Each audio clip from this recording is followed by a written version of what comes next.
Do we know the order of I the don't know belts? the order of the belts. Green, blue, brown, purple. black. Purple? What do you do? I think we're just going for the rainbow colours there. Please put that on. No, don't, because I don't know why I said purple. Judo is a martial art where the aim is to throw your partner. So it translates to the gentle way, and the aim is to throw your opponent flat on their back, and That's how you win. And that's how you win. Or you can Pin, strangle, arm lock, or get them 3 penalties, which disqualifies them from the contest, and then you win like that as well. So Hajime basically is what the referee will say in a contest, and that's to signify the start of the fight. And mate is what will signify stopping during the fight.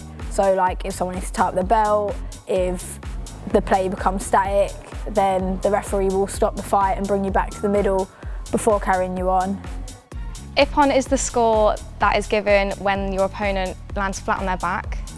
It's the biggest score in judo, and as soon as you get an Ephon, the fight's finished and you've won. It's like a knockout score. You can score an Ephon from either throwing your partner flat on their back, from strangling them and causing them to tap, or pinning them for 20 seconds, or arm locking them and causing them to tap again.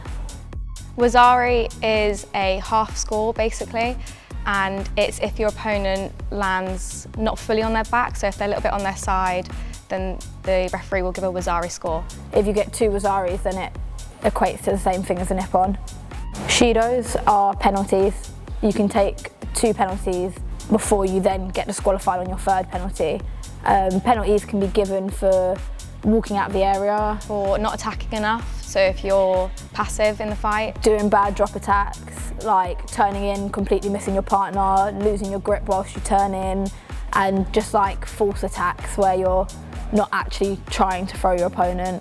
It's basically to encourage a positive fight between the 2 opponents. Yeah. In judo there's like 2 forms of fighting, I'd call it. Tachi-waza, which is standing judo, and ne-waza, which is groundwork. Often the majority of a fight is standing. You get as much time as you're working for on the ground, if that makes sense. So if you go into ne-waza, the referee will let it go for as long as there's visibly somebody working and there's something happening. And then as soon as it goes dead, they'll stand you up. Yeah, and so start if again. the groundwork or ne-waza goes stale, the referee will say mate, which we said before, to stop the fight, and you'll start back up and continue the fight again. So we wear Judo Gears, which one opponent will wear blue, one opponent will wear white, and that's essentially so that it's really clear between the 2 players, the scores, and for the referees to differentiate who scored and who didn't, and for the scoreboard people to be able to put it on, basically. And you have a jacket and trousers and then a belt to tie all together. And for women you have to wear a white t-shirt underneath. It can't be any other colour, and it's not really allowed to have any logos on it. It has to be clear. And the new Judo Gear rules are like really strict at the minute, so when you compete abroad you get like the length of your sleeves checked, you get the length of your skirt checked, how much it crosses over your chest is checked, the length of your belt, the length of your trousers. Yeah, there's like so many different things. Yeah, there's really strict kit checks, because you don't want one opponent who might think, if I have a tighter kit, a smaller kit, it's harder to get the grip.